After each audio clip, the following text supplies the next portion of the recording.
যে যেখানে এক্সপার্টিস বাড়ানোর কথা, ওরা ওই জায়গায় ফোকাস না করে যে ওদের এক্সিস্টিং যে বিজনেস প্যাটার্ন, ওখানেই কিন্তু ওরা স্টাক হয়ে পড়েছে।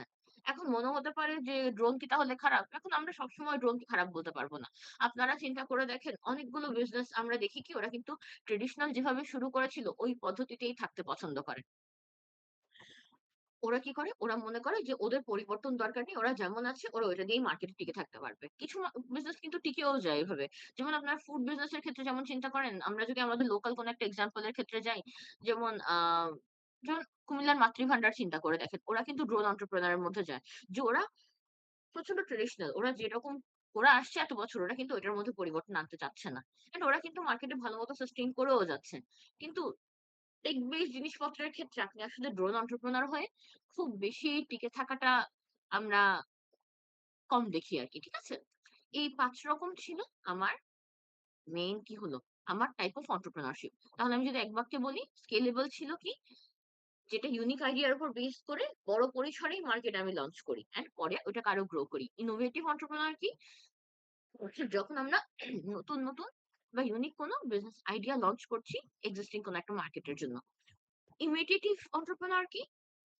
যখন আমরা কোনো একটা বিজনেস কি করছি, আমরা অন্য কারো নকল করে বা কারো রেপ্লিকা করে আমি মার্কেটে লঞ্চ করছি। ফাবিয়ান এন্টারপ্রেনার কি? যারা কোনো একটা মার্কেটে ঢুকতে হলে খুব সাবধানে গ্র্যাজুয়ালি ঢুকে। যাতে কি হয়? ওরা একটু ওয়েট করে অন্যরা যাতে আগে অ্যাপ্রোচ করে ফেলে, অন্যদের রিস্ক না দেখে ওরা আন্দাজ করতে পারে যে ওরা আসলে এখানে গেলে ভালো হবে কি হবে না। এটা হলো কি ফাবিয়ান। আর লাস্টে হলো ড্রোন। ড্রোন হলো কি আমার ট্র্যাডিশনাল এন্টারপ্রেনার যারা কি হচ্ছে? যারা নিজেরটাতেই থাকা কমফোর্টেবল ফিল করে। যারা কখনো নিজের আউটডেটেড প্রসেস গুলো নিয়ে কোন রকম হেজিটেশন ফিল করে না। এখন দেখেন আমরা কিন্তু এই এন্টারপ্রেনার যাদের কথা বললি, অনেক সময় আমরা কিন্তু কিছু স্মল স্কেল ইন্ডাস্ট্রি দেখে থাকি, তাই না? যারা ছোট্ট পরিসরে এন্টারপ্রেনারশিপ করে থাকে। ছোট্ট পরিসরে এন্টারপ্রেনার যারা, তাদের ক্ষেত্রে কিন্তু আমরা কিছু কমন প্রবলেম দেখে থাকি। ঠিক আছে? যেগুলো আমরা আসলে সবাই কথা বলতে গেলেই বুঝবো। যেমন দেখেন আমরা যখন ছোট্ট পরিসরে কাউকে বিজনেস করতে দেখি, টাকা পয়সা related problem, technology related problem, operation গুলো লঞ্চ করা নিয়ে প্রবলেম। এগুলো কিন্তু খুব কমন কিছু আমরা কি বলে থাকি? প্রবলেম যেগুলো আমরা সচরাচর দেখে থাকি। আমরা মেইনলি প্রবলেম গুলোকে এখানে ৬ টা প্রবলেম আছে কি যেটাকে আমরা ৩ টা হেডলাইন এর আন্ডারে একটার মধ্যে ২ টা করে আমরা প্রবলেম ফেলছি। ঠিক আছে? আমরা যখনই স্মল স্কেল ইন্ডাস্ট্রি গুলোর প্রবলেম দেখতে চাই, ১ম এ আমাদের যে প্রবলেমটা আছে, ওই প্রবলেমটা হলো আমার ফাইন্যান্সিয়াল অ্যান্ড মেটেরিয়াল প্রবলেম। এই প্রবলেমটা কি? আপনি দেখেন আপনি ছোট পরিসরে কোন বিজনেস শুরু করতে গেলে আমরা ১ম যে প্রবলেমটা দেখি ওটা হলো কি আমাদের মনিটারি প্রবলেম বা টাকা-পয়সার প্রবলেম। এখানে আমার প্রবলেমটা কি? আমাদের কিন্তু বেশিরভাগ টাইম একটা inadequate ফাইন্যান্স থেকে থাকে। inadequate ফাইন্যান্স থাকা মানে কি? inadequate ফাইন্যান্স থাকা মানে হলো এখানের মধ্যে আমরা দেখতে পারি যে আমরা যখনই বিজনেসটা লঞ্চ করতে যাই বেশিরভাগ টাইমে আমাদের কিন্তু একটা ক্যাপিটালের শর্টেজ ঘটে। যে আমরা বিজনেসে আমরা কি করি? যখনই বিজনেস করতে যাই আমরা ইনভেস্টর খুঁজি না। এটা কেন ঘটে? কারণ আমাদের নিজেদের অনেক সময় বিজনেস ফুললি ভালোমতো রান করতে যে মনিটারি সাপোর্ট টা থাকা দরকার, ওখানে অনেক সময় কম থাকে। সেকেন্ড যেটা আপনি আমাদের মেটেরিয়াল এর অ্যাক্সেস। আপনি চিন্তা করেন আমাদের যেগুলো মেটেরিয়াল গুলোর সোর্স গুলো আছে বেশিরভাগই কিন্তু আমার বড় কোম্পানি দ্বারা কন্ট্রোলড। আপনি ছোট পরিসরে যদি কোন বিজনেস স্টার্ট করতে যান, মেটেরিয়াল গুলোর অ্যাক্সেস পাওয়াই আপনার জন্য একটা বড় চ্যালেঞ্জ হয়ে যায়। আপনি হয়তোবা পাচ্ছেন কিন্তু আপনি যে কোয়ান্টিটি তে চাচ্ছেন, যে কোয়ালিটির চাচ্ছেন বা আপনি রেগুলারলি চাচ্ছেন, ওগুলো কিন্তু পাওয়া অনেক সময় জটিল হয়ে যায়। এখন আমরা বলতে পারি অ্যাক্সেস টু মেটেরিয়াল এটাও কিন্তু আমার একটা বড় প্রবলেম। এটা গেল ১ম পয়েন্ট। সেকেন্ড যেটা আছে ওটা কি টেকনোলজি অ্যান্ড ম্যানেজমেন্ট ইস্যু। এখানে ১ম টা যেটা দেখি আমরা, আমরা যখনই স্মল স্কেল বিজনেস গুলো রান করতে যাই, ১ম টা দেখেন আমাদের যেটা হয় ছোট্ট পরিসরে যখন আমরা শুরু করি আমরা কিন্তু ১ম এই একদম লেটেস্ট টেকনোলজি হাতের নাগালে পাই না। আমরা যেটা পাই আমরা হয়তোবা একটু আউটডেটেড কিছু টেকনোলজি আমাদের হাতে পাই। আউটডেটেড টেকনোলজি হাতে পেলে জিনিসটা কিরকম দাঁড়ায়? আউটডেটেড টেকনোলজি যখন আমরা হাতে পাই, তখন কিন্তু আমরা জিনিসটা বলতে পারি যে, আমাদের বিজনেস গুলো তখন কিন্তু আপনি চিন্তা করে দেখেন যে, একদম মডার্ন কোন টেকনোলজি বিজনেসটা রান করছে, তার তুলনায় কিন্তু আপনি একটু পিছিয়ে যাচ্ছেন। তাই না? যে হয়তোবা একদম লেটেস্ট মডেল দিয়ে কোনো অফিনি টেকনোলজি দিয়ে সে বিজনেসটা করছে, তার তুলনায় আপনার প্রোগ্রেসটা কিন্তু কম্পারেটিভলি একটু স্লো। তাহলে আমরা বলতে পারি কি এটা আমার আউটডেটেড টেকনোলজি কি হচ্ছে একটা পার্ট আমরা আমরা সমস্যা আমাদের জন্য বলতে পারি। সেকেন্ড যেটা দেখেন আপনি যখন বিজনেস স্টার্ট করেন আপনার কিন্তু ম্যানেজমেন্টটা তুলনামূলক উইক হয়। আপনি দেখেন আমরা বেশিরভাগ সময় যখন আমরা এন্টারপ্রেনিউর হিসেবে বিজনেসটা স্টার্ট করি, তখন কিন্তু আমরা দেখি জিনিসটা আমাদের কি হচ্ছে। আমার জন্য কিন্তু একদম ফুল ফ্লেজেড অন্য বড় বিজনেস গুলোর মতো HR টিম, ম্যানেজমেন্ট টিম রাখাটা কিন্তু আ একটু জটিল হয়ে যায়। তো এই যে আমাদের জন্য এই জিনিসটা জটিল হচ্ছে আমরা বলি, তাহলে কিন্তু আমার কি হয়? তখন কিন্তু আমার ম্যানেজমেন্টটা কম্পারেটিভলি উইক হয়ে যায়। আপনি দেখেন আমরা উইক ম্যানেজমেন্টটা যখন বলি তাহলে আমরা অনেক সময় আমরা দেখি না যে entrepreneur যখন আপনি বিজনেসটা স্টার্ট করেন, আমার কিন্তু হাতে গোনা কয়েকজন মানুষকে দিয়ে বিজনেসে মাল্টিপল কাজ করাতে হচ্ছে। তখন দেখা যায় কি আমার যে অপ ম্যানেজমেন্টের কাজগুলো, ওগুলো দেখা যাচ্ছে একজনকেই মাল্টিপল কাজ করতে হচ্ছে। তখন দেখা যাচ্ছে সে হয়তোবা অত ভালো করে করতে পারছে না। তখন এই উইক ম্যানেজমেন্টটা অনেক সময় আমার বিজনেসের জন্য একটা প্রবলেম হয়ে যায়। আর লাস্টে যেটা দেখছি এটাকে আমরা বলছি ইনফ্রাস্ট্রাকচার অ্যান্ড অপারেশনাল চ্যালেঞ্জেস। এখানে দেখেন, অনেক সময় দেখেন আমরা যখন ছোট্ট পরিসরে বিজনেস শুরু করি, আমরা কিন্তু কোন ফুল একদম আ বিজনেস গুলো যেরকম বিশাল কর্পোরেট হাউসেস এ হচ্ছে ওরকম করে কিন্তু আমরা স্টার্ট করি না। আমরা কিন্তু হয়তোবা কি হয়, আমরা আমাদের বাসার একটা রুম থেকে স্টার্ট করি বা অনেক সময় আমরা কি করি, ছোট্ট একটা অফিস রুম ভাড়া নিয়ে আমরা স্টার্ট করি। ওখানে আমাদের কি হচ্ছে পাওয়ার সাপ্লাই হয়তোবা টানা থাকছে না। হয়তোবা আমার আ প্রোডাকশন এর যে মেশিন স্থাপন করা, ওগুলো আমার জন্য জটিল হয়ে যাচ্ছে। আমার কস্ট বেশি হয়ে যাচ্ছে, যা আমি আর্ন করছি ওগুলোর চেয়ে। তাহলে কিন্তু আমার এই ইনফ্রাস্ট্রাকচারাল সাপোর্ট যে আমি পাচ্ছি না, এটাও কিন্তু আমার বিজনেস এর জন্য একটা চ্যালেঞ্জ। আর আরেকটা চ্যালেঞ্জ আমরা বলতে পারি মার্কেটিং চ্যালেঞ্জ। আপনি দেখেন আমরা কিন্তু অনেক সময় অনেক ছোট বিজনেসের প্রোডাক্ট অনেক ভালো দেখি। কিন্তু ওদের কিন্তু কোনো ভালো মার্কেটিং হতে দেখি না। কেন? কারণ মার্কেটিং এর জন্য একটা আপনারা মার্কেটিং এর চ্যাপ্টারটাতে কিন্তু আমরা বলেছিলাম যে মার্কেটিং কিন্তু একটা কস্টলি জিনিস। আমরা যতই এড দেখি, যতই বিলবোর্ড দেখি এভরি সিঙ্গল থিং নিডস মানি। তো এ কারণে আমার স্মল বিজনেস ওনার দের জন্য এই রকম খরচ করাটা একটা বড়সড় চ্যালেঞ্জ হয়ে যায়। ঠিক আছে? এখন দেখেন আমরা এর পরেই যেটা দেখছি আপনাদের আ এতটুকু কি মনে বোঝা গেছে? এতটুকু পর্যন্ত কিন্তু আমাদের এখানে আমার entrepreneur এর কনসেপ্টটা ছিল। এখন আমরা এখানে যেটা আ এখানে আমরা যেটা দেখছি এটা হলো কি আমাদের মোটিভেশন এর পার্টটা শুরু। মোটিভেশন যখন আমরা বলি, মোটিভেশন আসলে আমরা আমাদের আশেপাশে অনেক সময় এই শব্দটা শুনে থাকি। কিন্তু যখনই আমরা মোটিভেশন এর ডেফিনিশন টা দেখতে যাই, মোটিভেশন কিন্তু বেসিক্যালি আমার অন্য যেকোনো রকম একটা মাইন্ডসেট এর মতোই এটা একটা part of our state of mind. ঠিক আছে? কারণ কি মোটিভেশন যখন হচ্ছে আমরা কি বলি? এটা আমার একটা মাইন্ড স্টেট না যেটার থ্রুতে আমি কি করছি? কাজ করতে আমার হয়তোবা enthusiasm টা বেশি হচ্ছে বা আমার আগ্রহটা বেশি হচ্ছে। এখন আমরা মোটিভেশন এর সাথে রিলেটেড বিজনেস এ অ্যাপ্লিকেবল ৩ টা থিওরি এখানে আপনাদের দেখাবো। ঠিক আছে? ৩ টা থিওরি আমরা যখন দেখছি, একটা হলো মাসলোর থিওরি, আরেকটা হলো আমাদের হার্জবার্গ এর থিওরি, আর লাস্ট এটা হলো ব্লুমের থিওরি। এই ৩ টা থিওরি হলেই কিন্তু আমাদের চ্যাপ্টারটা শেষ। ১ম থিওরি যেটা আমরা বলছি, ওটাকে আমরা বলছি মাসলোর থিওরি। আব্রাহাম মাসলো নামে এক ভদ্রলোক উনি যেটা করে, উনি হলো কি আমাদের যাবতীয় নিড বা যাবতীয় চাওয়া-পাওয়া আমাদের সবার জীবনে ওইটাকে উনি একটা পিরামিড শেপে ৫ টা ধাপে ফেলে। ঠিক আছে? এই পিরামিডটা যেটা আপনারা দেখছেন, এটা কিন্তু মাসলোর হায়ারার্কি অফ নিড। উনি কি করে আমাদের সমস্ত চাওয়া-পাওয়া, সমস্ত নিডকে ৫ টা ধাপে ভাগ করে। এই ৫ টা ধাপে যে উনি ভাগ করে, এই ৫ টা ধাপ কিন্তু আমার দেখেন একদম 0 থেকে আমরা কি করি? টপ লেভেল পর্যন্ত দেখি। যে আমার বেঁচে থাকতে একদম ১ম এ যা লাগবে আর সব চাওয়া পূরণ হলে একদম টপে গিয়ে আমাদের কিরকম চাওয়া প্রয়োজন হতে পারে। এই সমস্ত জিনিস মিলিয়ে কিন্তু মাসলোর নিড এর থিওরিটা আমরা দেখি। মাসলোর থিওরির ২ টা মূল কথা আছে। একটা হলো উনি আমাদের সব নিড গুলোকে এই ৫ টা ধাপে ভাগ করেছেন। আপনার পৃথিবীতে যাবতীয় সমস্ত রকমের চাওয়াকে আপনি এই ৫ ভাবে ফেলতে পারবেন।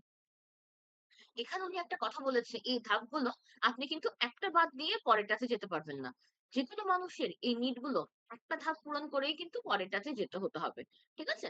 এগুলোকে আমরা বলছি কি মাসলোর নিড এর হায়ারার্কি। আর আরেকটা কথা উনি বলে যে এখানের মধ্যে আপনার যেটা আমরা বলেছি একটা ধাপ বাদ দিয়ে আপনি আরেকটাতে যেতে পারবেন না। আরেকটা কথা এখানে হলো যে সমস্ত ধাপগুলো আমরা পূরণ করলেই, একটা ধাপ পূরণ করলেই কিন্তু আপনার পরের ধাপের প্রয়োজনটা আসবে। আপনার কিন্তু একসাথে সবগুলোর নিডটা অ্যারাইজ করে না। কথাটা আমি আরেকবার বলি। মাসলোর থিওরিতে উনি কিন্তু দেখেন ৫ টা নিডের একটা হায়ারার্কি বা একটা চার্ট আমাদেরকে দেয়। এখানে মূল কথা ২ টা। একটা হলো মাসলোর এই হায়ারার্কিতে আমরা এক ধাপ থেকে আরেক ধাপে যেতে হলে কিন্তু কি করতে হয়? এই ধাপ পূরণ করেই কিন্তু আমরা পরের ধাপে যেতে পারি। আমরা এক ধাপ থেকে ডাবল জাম্প করে পরেরটাতে যেতে পারি না। আর আরেকটা উনি এখানে বলে যে, একটা ধাপ যখন আমার প্রয়োজন আমি মিটে যায় বা আমি এই জিনিসটা পেয়ে যাই, তখনই কিন্তু পরেরটার জন্য আমার নেসেসিটি টা আমি ফিল করি। ঠিক আছে? না হলে একটা ধাপ পূরণ না করে কিন্তু আমরা নেসেসিটি টা ফিল করি না। অলরাইট? তো এখানে দেখেন মাসলোর হায়ারার্কি অফ নিড এ ৫ টাইপের নিড এর কথা বলা। এখানে দেখেন আমি ১ থেকে ৫ দিয়েছি কিন্তু এখানে ১ নাম্বার কিন্তু এখানে পিরামিডের সবচেয়ে নিচের স্তর। ঠিক আছে? আপনারা কি কথা আমার বুঝতে পারছেন? আমি কি আরেকটু স্লো যাবো?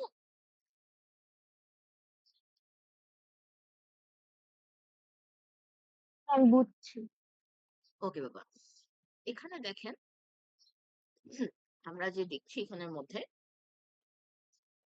আ মাসলোর ধাপের মধ্যে সবচেয়ে নিচে যেটা আমরা দেখি, সবচেয়ে লাস্টের যেটা, এটাকে কিন্তু আমরা বলে থাকি ফিজিওলজিক্যাল নিড। ফিজিওলজিক্যাল নিড যখন আমরা বলে থাকি, এই জিনিসটা কি?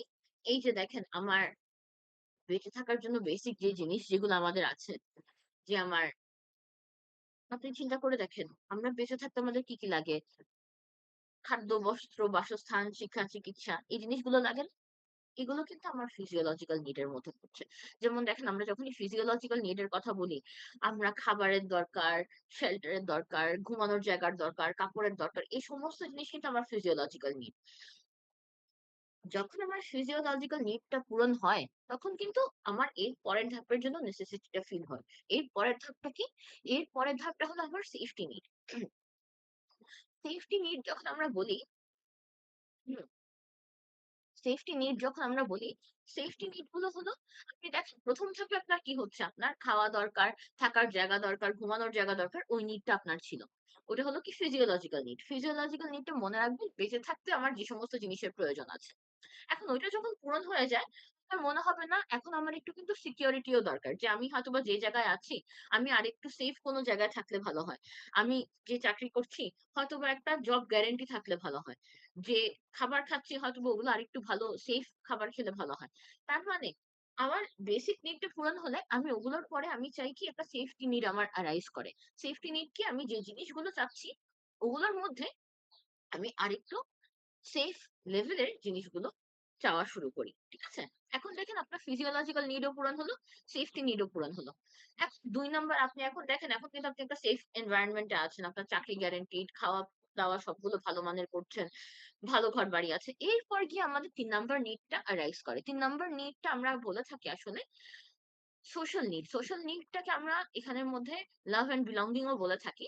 এটাকে আমরা বলে থাকি আমার সোশ্যাল নিড। আপনি দেখেন আমার যখন এই ১ম নিড গুলো পূরণ হয়, এরপর গিয়ে কিন্তু আমার একটু সোসাইটিতে একটা গ্রুপে বিলং করার নেসেসিটি আমরা ফিল করি। যে আমার একটু বন্ধু-বান্ধব থাকলে ভালো হয়, একটা ভালো ফ্যামিলি থাকলে ভালো হয়। রাইট? এই জিনিসগুলো যখন আমি একটা ভালো সোশ্যাল সার্কেল চাচ্ছি বা সোশ্যাল অ্যাকসেপ্টেন্স চাচ্ছি, এটাকে আমরা বলে থাকি কি আমার সোশ্যাল নিড।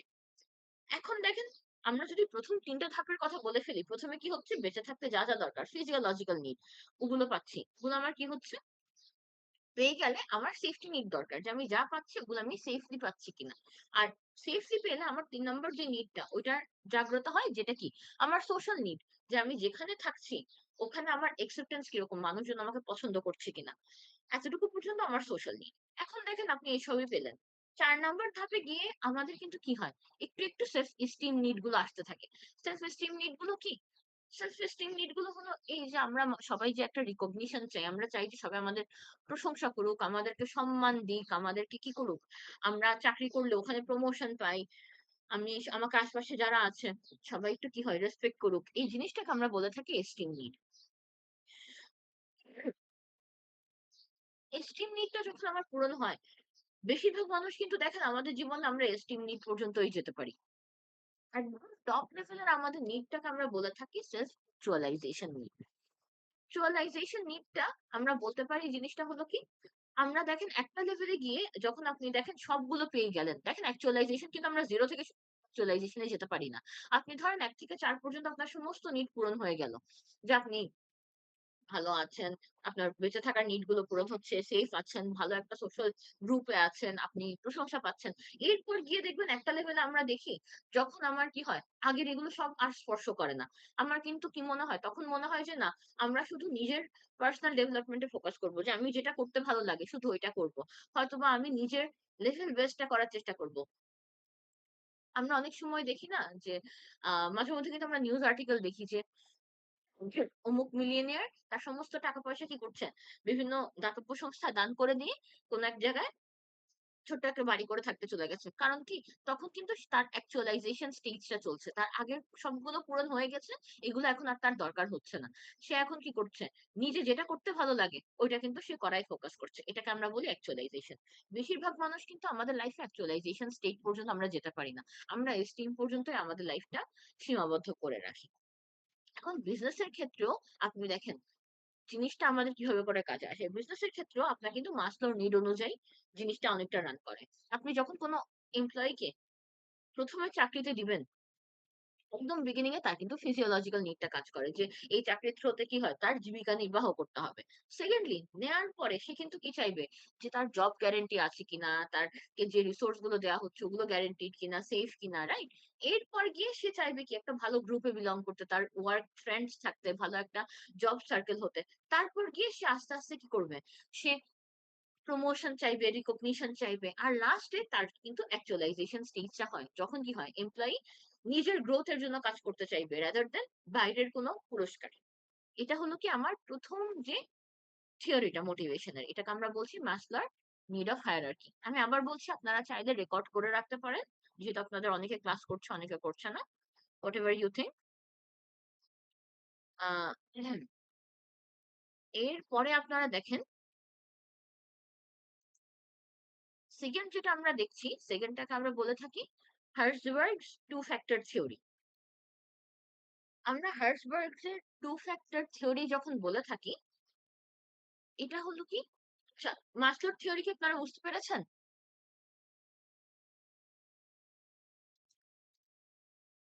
হুম, আচ্ছা ঠিক আছে।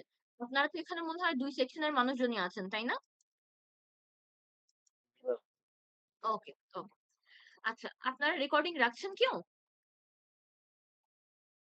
হ্যাঁ, ম্যাম করছি। ওকে, ওকে ফাইন। তাহলে দেখেন ২ নাম্বার থিওরি আমাদের যেটা আসে এটা হলো হার্জবার্গের থিওরি। দেখেন থিওরি গুলো পড়ার সময় একটু ঠান্ডা মাথায় পড়বেন। জিনিসগুলো কিন্তু খুবই সোজা। তাই না? জাস্ট একটা নামের জায়গায় আরেকটা নাম অনেক সময় আমরা লিখে ফেলি। যে কি করি? পরীক্ষায় অ্যান্সার করার সময় মাসলোর থিওরির জায়গায় হার্জবার্গের থিওরি আনসার করে ফেলি। খেয়াল রাখবেন কোনটা চাওয়া হয়েছে। ঠিক আছে?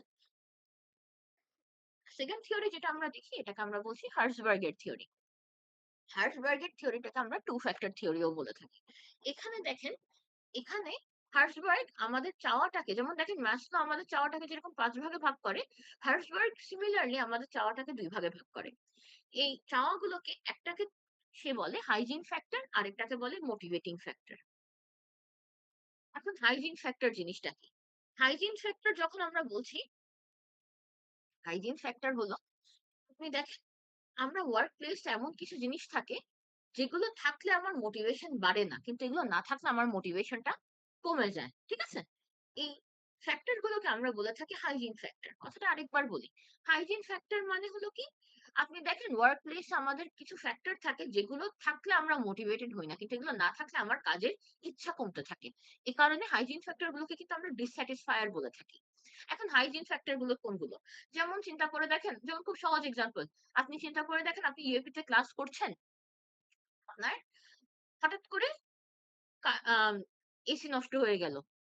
এখন আমার কিন্তু কাজ করতে গেলে তখন কি হবে? আপনার কিন্তু মনে হতে পারে যে, "না আজকে ক্লাস করতে ভালো লাগছে না, মোটিভেশন কমে গেছে।" কেন? কারণ আমার ওয়ার্কিং কন্ডিশন এর জিনিস যেটা, আমার এসি যেটা ওটা হলো ভালো কাজ করছে না। কিন্তু তাহলে দেখেন এটাকে কিন্তু আমরা কি বলছি? হাইজিন ফ্যাক্টর যে এটা না থাকলে আমার মোটিভেশন কিন্তু কমছে। কিন্তু চিন্তা করেন এটা থাকলে কি আপনার মোটিভেশন বাড়ছে? এসি কি থাকলে আমরা কি বলি যে, "না আজকে এসি আছে, আজকে আমরা অনেক মনোযোগ দিয়ে পড়ব।" ওইটা কিন্তু আমরা কখনো বলি না। কারণ কি? আমরা হাইজিন ফ্যাক্টর গুলোকে ধরে রাখি এগুলো আমাদের প্রাপ্য জিনিস। রাইট? এগুলো আমরা ডিজার্ভ করি। তো এ কারণে এগুলো থাকলে আমরা আমাদের কাজের মোটিভেশন বা কাজের আগ্রহ বাড়াই না। ঠিক আছে? কিন্তু এগুলো না থাকলে আমাদের কাজের আগ্রহ কমে। এখন হাইজিন ফ্যাক্টর কয়েক রকম হয়। যেমন দেখেন ওয়ার্কিং কন্ডিশন যেখানে আপনি কাজ করছেন ওখানকার এরকম আপনার ইকুইপমেন্টস কিরকম। 2nd হলো কোয়ার্কার রিলেশন। আপনার কোয়ার্কারদের সাথে আপনার ভালো সম্পর্ক থাকলে আপনার কিন্তু কাজের মোটিভেশনটা বাড়বে না। কারণ কি আপনি ধরে রাখেন যে এটা নরমাল। কিন্তু কোয়ার্কারদের সাথে বা কলিগদের সাথে আপনার সম্পর্ক খারাপ হলে কিন্তু আপনার কাজে যাওয়ার আগ্রহ কমে যেতে থাকবে। রাইট? আপনার ডিসস্যাটিসফাইড হিসেবে কাজ করবেন। আপনার কাজের পলিসি ভালো হলে, সুপারভাইজার ভালো হলে, আপনি কিন্তু মনে করবেন কি? যে এটা আমার নরমাল, এটা আমার প্রাপ্য। কিন্তু এটা যখন খারাপ হয় তখন কিন্তু কাজের ক্ষেত্রে আপনার আগ্রহটা কমে যায়। এই জিনিসগুলোকে আমরা বলে থাকি হাইজিন ফ্যাক্টর। তা আরেকটা ফ্যাক্টর এখানে আমাদের থাকে ওটাকে আমরা বলি মোটিভেটর ফ্যাক্টর। মোটিভেটর ফ্যাক্টর যেগুলো, এগুলো হলো কি? এগুলোকে আমরা আসলে বলে থাকি স্যাটিসফায়ার। স্যাটিসফায়ার কেন? কারণ এগুলো থাকলে আমার এমপ্লয়ির কাজের ক্ষেত্রে আগ্রহ যেটা, ইচ্ছা যেটা, এগুলো আস্তে, আস্তে বাড়ে। যেমন দেখেন, আপনার যখন কাজের মধ্যে প্রমোশন হচ্ছে, অ্যাচিভমেন্ট হচ্ছে, কোন রকম রেসপনসিবিলিটি আপনি নতুন পাচ্ছেন বা আপনি কাজটা এনজয় করছেন, গ্রোথ হচ্ছে। এই সমস্ত জিনিস কিন্তু আমার কি হচ্ছে? এগুলো থাকলে কিন্তু আমরা কি হয়? কাজের ক্ষেত্রে মোটিভেটেড হতে থাকি। রাইট? এগুলো আমার কাজের ক্ষেত্রে স্যাটিসফ্যাকশন বাড়ায়। অ্যান্ড স্যাটিসফ্যাকশন বাড়ায় দেখে আমার মোটিভেশনটা এখানের মধ্যে বাড়ে। তো এগুলোকে এ কারণে আমরা বলে থাকি স্যাটিসফায়ার। হার্সবার্গ যে কথাটা মেইনলি বলে, উনি একটা কথা বলে যে এমপ্লয়ি যদি কাজে ভালো করতে চায়, শুধু মোটিভেটিং ফ্যাক্টর থাকলেই হবে না। আমার কিন্তু হাইজিন ফ্যাক্টরও লাগবে, মোটিভেটিং ফ্যাক্টরও লাগবে। দুটাই কিন্তু আমাদের দরকার। ঠিক আছে? এখানে আপনি চিন্তা করে দেখেন, আপনার যখনই আপনি এমপ্লয়িকে দিয়ে কাজ করাতে চান, আপনি শুধু মোটিভেটিং ফ্যাক্টর তাকে দিচ্ছেন, তখনও কিন্তু আপনি দেখবেন না যে সে শুধু আগ্রহ পাচ্ছে। কারণ দেখেন তার যদি হাইজিন ফ্যাক্টর গুলো না থাকে, তার কিন্তু ডিসস্যাটিসফ্যাকশন ও কাজ করতে থাকবে। ওকে? এই থিওরিটা ছিল আমার হার্সবার্গের 2 ফ্যাক্টর থিওরি। আর লাস্টে আমরা একটা থিওরি দেখছি, এটাকে আমরা বলে থাকি ব্লুমের থিওরি অফ এক্সপেক্টেন্সি। আগের থিওরি গুলোর চেয়ে এটা একটু ডিফারেন্ট, এটা একটু মনোযোগ দিবেন। কারণ আগেরগুলো দেখেন, আচ্ছা আমি একটা কথা বলি, আপনাদের এই মোটিভেশন থিওরি গুলো থেকে কিন্তু ডাইরেক্ট কোয়েশ্চেন ও থাকতে পারে, ক্রিয়েটিভ কোয়েশ্চেন থাকার চান্স একটু বেশি। ক্রিয়েটিভ কোয়েশ্চেন কিরকম? হয়তোবা দেখেন আমি আপনাকে একটা সিনারিও দিয়ে দিলাম। যে হয়তোবা ওখানের মধ্যে হয়তোবা আমি এই ইয়েতে হার্সবার্গ নিয়ে একটা, সরি হার্সবার্গ না, মাস্লো নিয়ে একটা সিনারিও আপনাকে দিয়ে দিলাম। যে কোন একটা এমপ্লয়ি এক অবস্থায় আছে, তার হয়তোবা পরের অবস্থায় যেতে তার কিরকম নিড প্রয়োজন হচ্ছে মাসলোর আলোকে লিখেন। ঠিক আছে? একটা সিনারিও দিয়ে দেওয়া হলো, ওইটার সাথে আপনি রিলেট করে আপনার আনসার করতে হতে পারে। আবার আপনাকে হার্সবার্গ নিয়ে দেয়া হলো, হয়তোবা ২ টা সিনারিও আপনাকে দেয়া হলো যে এমপ্লয়িরা হয়তোবা কাজ করছে, তাদের কিরকম জিনিস তারা পাচ্ছে। তাহলে হার্সবার্গের আলোকে সে কি স্যাটিসফাইড আপনি বলতে পারবেন নাকি পারবেন না? ওইরকম করে আপনার হয়তোবা রিয়ালিস্টিক সিনারিও দিয়ে কোয়েশ্চেন আসতে পারে। হয়তোবা আপনাকে আমি এখান থেকে কোন একটা স্টেটমেন্ট দিয়ে, যেমন এখানে আপনাকে একটা স্টেটমেন্ট দেয়াই আছে যে, "hygiene factor are not sufficient, motivating factors are also required. হার্সবার্গের থিওরির আলোকে লিখো।" এরকম করেও কিন্তু আপনার কোয়েশ্চেন আসতে পারে। এই চ্যাপ্টারটা পুরোটাই এন্টারপ্রেনিউরশিপ, মোটিভেশন, এখানে কিন্তু আপনার ক্রিয়েটিভ কোয়েশ্চেন করার অসংখ্য স্কোপ। ঠিক আছে? এই ফুল কোর্সটাতেই কিন্তু ক্রিয়েটিভ কোয়েশ্চেন এর দিকে আমরা যাওয়ার অনেক সুযোগ আছে। আপনারা আপনাদের কুইজের কোয়েশ্চেন ও কিন্তু দেখেছেন, রাইট? তো এই কারণে একটু রিয়ালিস্টিক্যালি পড়ার ট্রাই করবেন। আর আমাদের লাস্ট থিওরি যেটা আজকের জন্য, এটাকে আমরা বলছি ব্লুমের থিওরি অফ এক্সপেক্টেন্সি। দেখেন সবগুলো থিওরির কিন্তু একেকটা নাম আছে। মাসলোর থিওরির নাম কি ছিল? Theory of hierarchy of need. Herzberg এটা ছিল 2 ফ্যাক্টর, আর এখন যেটা দেখছি এটা হলো এক্সপেক্টেন্সি থিওরি। আচ্ছা, এই থিওরিতে আমরা গেলে এখানে আমরা দেখব এই থিওরিতে যেটা বলা হয়, আমাদের যেকোনো রকম মোটিভেশন আমার ফিউচারের এক্সপেকটেশন দ্বারা এফেক্টেড হয়। আমি ফিউচারে যেটা চাই ওইটা দ্বারা আমার কিন্তু যেকোনো কিছুর মোটিভেশন এফেক্টেড হয়। ঠিক আছে? এখন আমরা যখনই আমার মোটিভেশনটা দেখি, আমার মোটিভেশনটা মেইনলি ৩ টা ফ্যাক্টর দ্বারা বা ৩ টা জিনিস দ্বারা এফেক্টেড হয় আমরা বলতে পারি। ১ম টা আমাদের কি হচ্ছে? ১ম টা আমরা বলতে পারি আমার এক্সপেক্টেন্সি। আপনি কথাটা আরেকবার বলি। আমরা যখনই থিওরি অফ এক্সপেক্টেন্সি বলে থাকি, এখানে বলা হচ্ছে আমার যেকোনো মানুষের মোটিভেশন তার ফিউচারের এক্সপেকটেশন দ্বারা এফেক্টেড হয়। তো এই থিওরিতে আমরা ৩ টা ফ্যাক্টর দেখে থাকি। একটা হলো এক্সপেক্টেন্সি, একটা হলো ইন্সট্রুমেন্টালিটি, আরেকটা হলো ভ্যালেন্স। প্রথমে যেটা আমরা দেখি শব্দটা ওটা হলো কি? ১ম ফ্যাক্টর হলো এখানে এক্সপেক্টেন্সি। এক্সপেক্টেন্সি কি? এক্সপেক্টেন্সি হলো একটা বিলিভ যেখানে আমরা কি মনে করি যে আমি হার্ড ওয়ার্ক করলে পারফরম্যান্স আমি যদি কোন জায়গায় এফর্টটা হার্ড দিই, আমার পারফরম্যান্সটাও বেটার হবে। ঠিক আছে? তাহলে এক্সপেক্টেন্সি থিওরিটা কি? এক্সপেক্টেন্সিটা হলো সহজে খাতায় লিখে রাখতে পারেন চাইলে। আমার increased effort আমি যদি হার্ড ওয়ার্ক করি, মানে আমি যদি সিরিয়াস এফোর্ট দিই, আমার কিন্তু পারফরম্যান্স লেভেলটাও হাই হবে। এটাকে আমরা বলে থাকি এক্সপেক্টেন্সি। এখন এই এক্সপেক্টেন্সি কিছু ফ্যাক্টর দ্বারা এফেক্ট করে। যে আপনি যখন হাই এফোর্ট দিবেন আর ওটার সাথে আপনার হাই রেজাল্ট আসবে, ওইটার জন্য কিন্তু আপনার কিছু ব্যাকগ্রাউন্ড এর জিনিস লাগবে।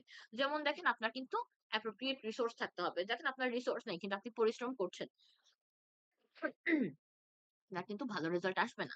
আপনার কাজটা যখন করছেন ওইটা করার প্রপার সাপোর্ট থাকতে হবে। আপনার ম্যানেজমেন্ট স্কিল থাকতে হবে।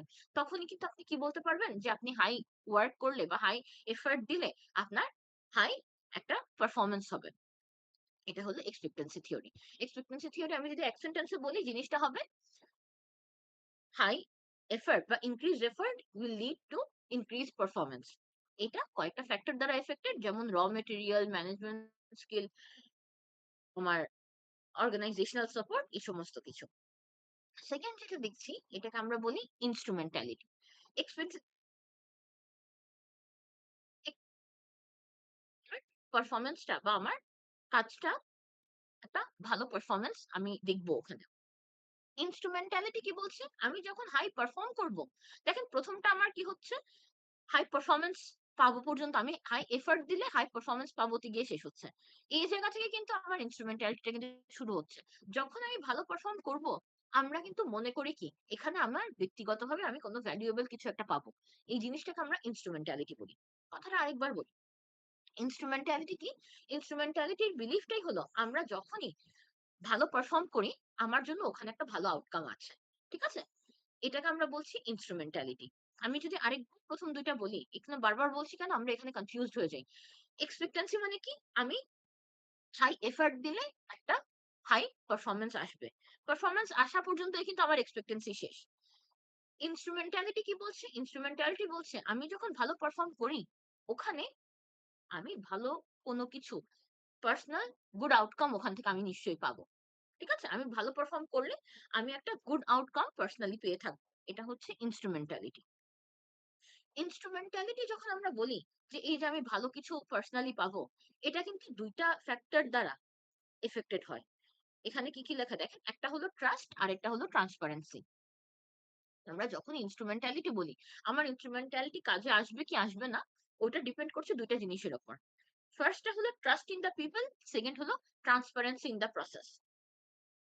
আ ইন্সট্রুমেন্টালিটি তে দেখেন আমরা যে মনে করছি যে আমি ভালো পারফর্ম করলে ব্যক্তিগত ভালো কিছু পাবো। এটা কিন্তু ২ টা জিনিসের উপর ডিপেন্ড করছে। একটা হলো ট্রাস্ট ইন দ্য পিপল। আপনি যেখানে কাজ করছেন, যারা আপনাকে নিয়ে সিদ্ধান্ত নিচ্ছেন, তাদের উপর আপনি কতটুকু বিশ্বাস করছেন। যেমন দেখেন আপনার অফিসের বসদের উপর আপনার অগাধ বিশ্বাস যে আপনি ভালো কাজ করলে ওরা ভালো আউটকাম দিবে। আপনি জানেন ওরা সৎভাবে একটা সৎ সিদ্ধান্ত নিবে আপনাকে নিয়ে। আপনার ট্রাস্ট ইন দ্য পিপল টা আছে। তাহলে কিন্তু আপনার ইন্সট্রুমেন্টালিটি কাজে দিচ্ছে। যে আপনি বিশ্বাস করছেন যে আপনি কাজ করলে ভালো আউটকাম পাবেন। কারণ কি আপনি মানুষদের উপর এখানে ট্রাস্ট করছেন। যারা decision maker, you trust them a lot. Okay? আর সেকেন্ড যেটা ট্রান্সপারেন্সি ইন দ্য প্রসেস। এই যে আপনি ভালো কাজ করছেন, ওইটার ফলে ভালো কিছু পাবেন কি পাবেন না। এটা কিন্তু আপনার প্রসেসটা কতটা ট্রান্সপারেন্ট ওইটার উপরেও বিশ্বাস করে। অনেক অফিসে আপনি দেখবেন বসরা কি করে? নেপোটিজম হয়তোবা আছে, হয়তোবা যে কাজ করছে তাকে না দিয়ে অন্য কাউকে দিচ্ছে। তাহলে আপনি বলতে পারেন ওখানে যদি আপনার ট্রাস্ট ইন দ্য পিপল না থাকে, তাহলে আমার ইন্সট্রুমেন্টালিটি ওখানে পুরোপুরি খাটবে না। আবার দেখেন ট্রান্সপারেন্সি ইন দ্য প্রসেস। আপনার যদি অফিসের মধ্যে কাকে প্রমোশন দেয়া হচ্ছে, কাকে বোনাস দেয়া হচ্ছে, ওই প্রসেসটা যদি ট্রান্সপারেন্ট না থাকে, ওখানে যদি একটু হাইড অ্যান্ড সিক থাকে, ওখানে যদি একটু কি বলবো আমরা লুকোচুরি থাকে, তখন কিন্তু আমরা বলতে পারি কি আমরা ওই প্রসেসটাকে বিশ্বাস করব না। কারণ কি প্রসেসটা সবার কাছে ক্লিয়ার না। তখন আমরা ওখানের মধ্যে ইন্সট্রুমেন্টালিটিটা কম অ্যাপ্লিকেবল হতে দেখব। ওকে? আর লাস্টে এখানে যেটা আছে ওটাকে আমরা বলছি ভ্যালেন্স।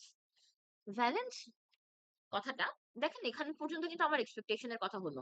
একটা জায়গায় আমি কি বলছি? হাই এফোর্ট, হাই পারফরম্যান্স আনবে। ২ নম্বরে বলছি কি high performance personal good outcome আনবে। আর ৩ নম্বরে আমরা যেটা বলছি এটা হলো কি ভ্যালেন্স। ভ্যালেন্স মানে কি? আপনি কোন এমপ্লয়িকে পুরস্কার দেওয়ার সময় বা কোন রিওয়ার্ড দেওয়ার সময় আপনার বুঝতে হবে যে এমপ্লয়িরা জিনিসটাকে আসলে কতটুকু ইম্পোর্টেন্ট মনে করছে। যেমন চিন্তা করেন আমি হয়তোবা রিথি আমার এমপ্লয়ি, রিথিকে হয়তোবা আমি বলছি যে আ রিথিকে হয়তোবা আমি বলছি যে, "না রিথিকে আমি এবার ওর সেলারি ডাবল বাড়ায় দিব।" কিন্তু রিথির কাছে এখন সেলারি ইম্পোর্টেন্ট না। রিথি চাচ্ছে কি? রিথি এখন প্রমোশন চাচ্ছে। আমি যদি ওর সেলারি ডাবল ও বাড়ায় দিই, রিথির কাছে কিন্তু ওইটা আর মোটিভেশন বা ওর থিওরি অফ এক্সপেক্টেন্সি টা মিট করবে না। কেন? কারণ ও যেটা দিয়ে মোটিভেটেড হতো আমি তো তাকে ওইটা দিচ্ছি না।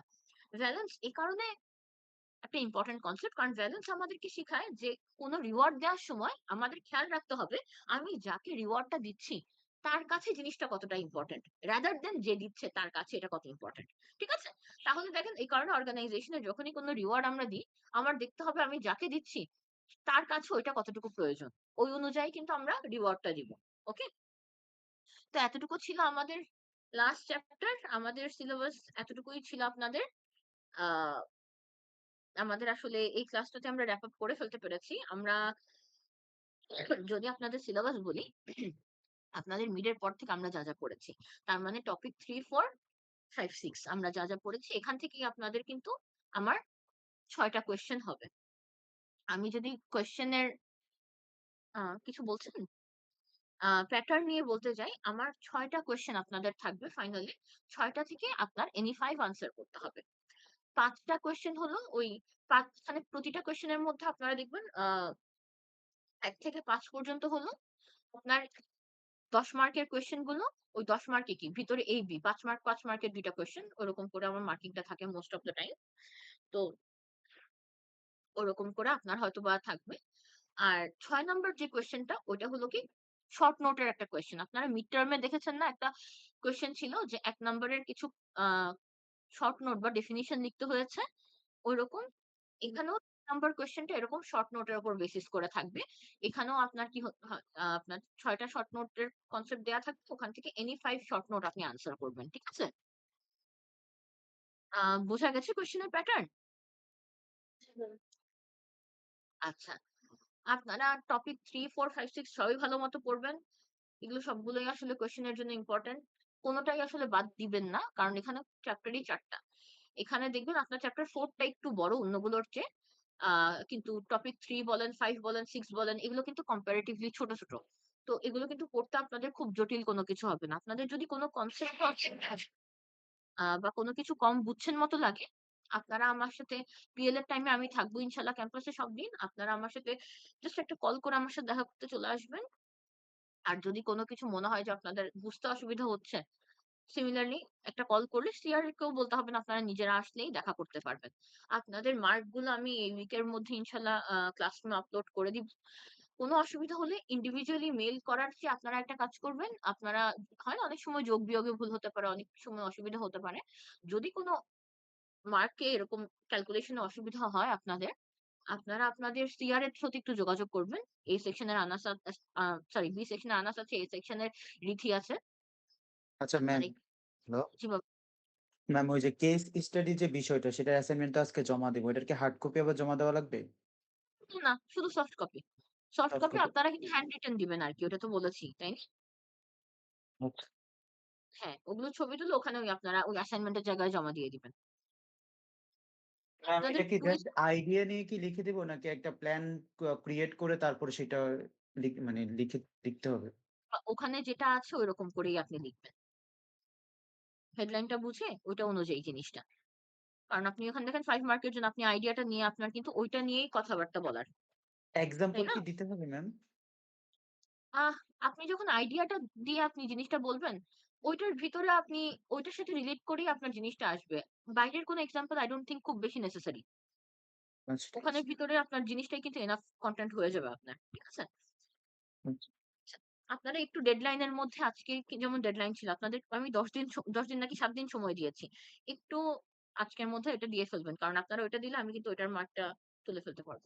আপনাদের মার্কে কোনো অসুবিধা থাকলে আপনারা একটা কাজ করবেন যখন আমি আপলোডটা করব মার্কটা এখানে, ওখানের কমেন্ট সেকশনে নিজের আইডি সেকশন দিয়ে প্রবলেমটা একটু লিখবেন। আর আপনাদের সিআর দেরকে আমি যোগাযোগ করব, সিআর এর কাছে জানাবেন। তাহলে ওই সবার প্রবলেম গুলো একসাথে থাকলে কারোটা আর মিস যাওয়ার সুযোগটা নাই আরকি। আমি আপনারা কোন টপিকে কি প্রবলেম আছে আমরা কি আপনারা কি আজকের পড়া কি বুঝতে পেরেছেন?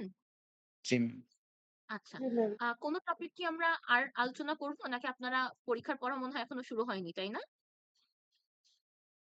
ম্যাম, ম্যাম মাত্র আইছি ম্যাম, তো একটু টাইম লাগবে একটু। বুঝতেছি। বুঝিনি।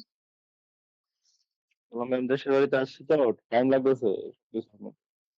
আচ্ছা, কোন সমস্যা নেই। আপনারা পড়ার পর কোন অসুবিধা হলে আমাকে জানাবেন। কিন্তু একটা খেয়াল রাখবেন আপনাদের সিলেবাসটা আমি আবার বলছি। টপিক 3, 4, 5, 6 আমি একটু স্লাইডে ওপেন করে করে নিই। আপনারা 3 এর উপর কিন্তু আ 3 আর 4 এর পার্টের উপর কিন্তু আপনারা আমি কি স্ক্রিন কি শেয়ার করা আছে আমার? আ হ্যাঁ, আছে। ওকে। আমার এখানেই কিন্তু আমাদের কি আছে? আম আপনাদের এখানেই শেয়ার করা আছে। আপনারা একটার উপর কিন্তু কুইজ দিয়েছেন। আমরা এখানের মধ্যে কিন্তু অনেক ডিটেইল এ অনেক কনসেপ্ট কিন্তু ভিতরে আপনাদের চলে আসছে। কোনটা কিন্তু আমাদের বাদ দেওয়ার নেই। কারণ আপনাদের সিলেবাস কিন্তু খুব ব্রড কিন্তু না।